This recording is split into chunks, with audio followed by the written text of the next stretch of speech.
We return once again, and I know I was late to the last one. I apologize, I had stuff going on, but as you can see, I am now on top of things, because I'm putting this video up out on time. Woohoo! Yeah, that's crazy.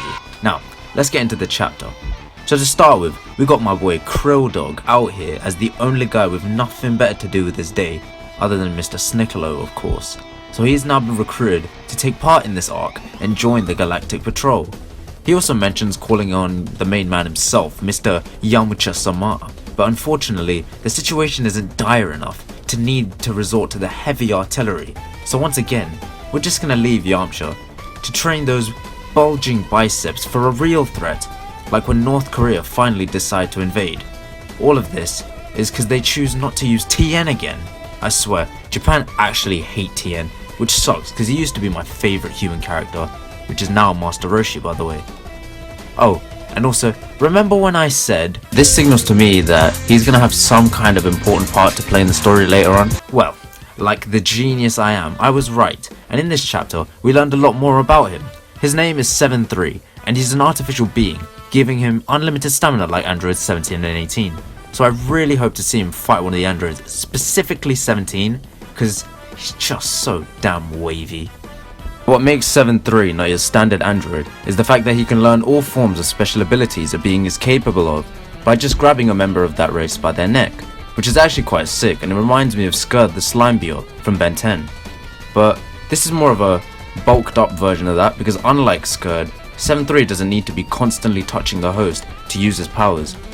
Once he's grabbed his neck and taken his powers, he can use them for 30 minutes straight, and in this chapter we saw him take the abilities to teleport and shoot quills from a hedgehog species, which again looked like a nod to Ben 10 because, well, Argit.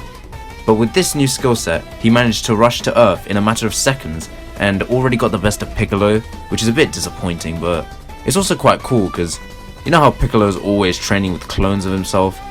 So it's nice to see that training apply to a real life situation, and I can't wait to see how the anime adopts this fight, because they can be so creative due to Piccolo having such a large skill set. And 7-3 really is like Ben 10 when he transforms into a new alien, because he instantly knows how to use a new alien's powers without prior knowledge, and in this case we got to see him use mouth beams, stretchy limbs, the Makan Kosapo, without seeing any of them done previously. And I'm hoping to see him use the growth ability, because we haven't seen a Namekian use it since the Lord Slug movie.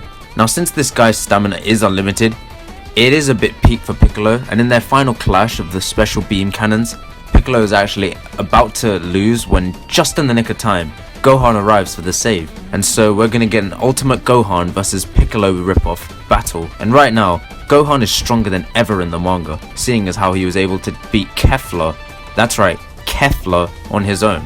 So I'm expecting Gohan to absolutely stomp this guy, unless 7-3 takes Gohan's powers as well. Now, Goku and Vegeta were not very prevalent in this chapter, which I really liked for a change, and they only showed up towards the end, showing how their individual training was going. Goku is getting the living shite beaten out of him by Mirrors in what I'm hoping is his base form, and is now ready to let Mirrors kill him if it means he can tap into Ultra Instinct again. And all this while Vegeta is learning to achieve balance in his body and mind, which is great to see, because normally Vegeta just follows Goku and is basically his side man. But now, he stepped out of the Batman shadow and finally become his own Nightwing, with his own skill set, which hopefully comes out as something amazing. Anyways, that's pretty much what I took from this month's chapter, and I can't wait to see how Gohan gets on against Prisoner 7-3. So once again, I appreciate you man taking your time to watch this video. Leave a like, subscribe, and bless.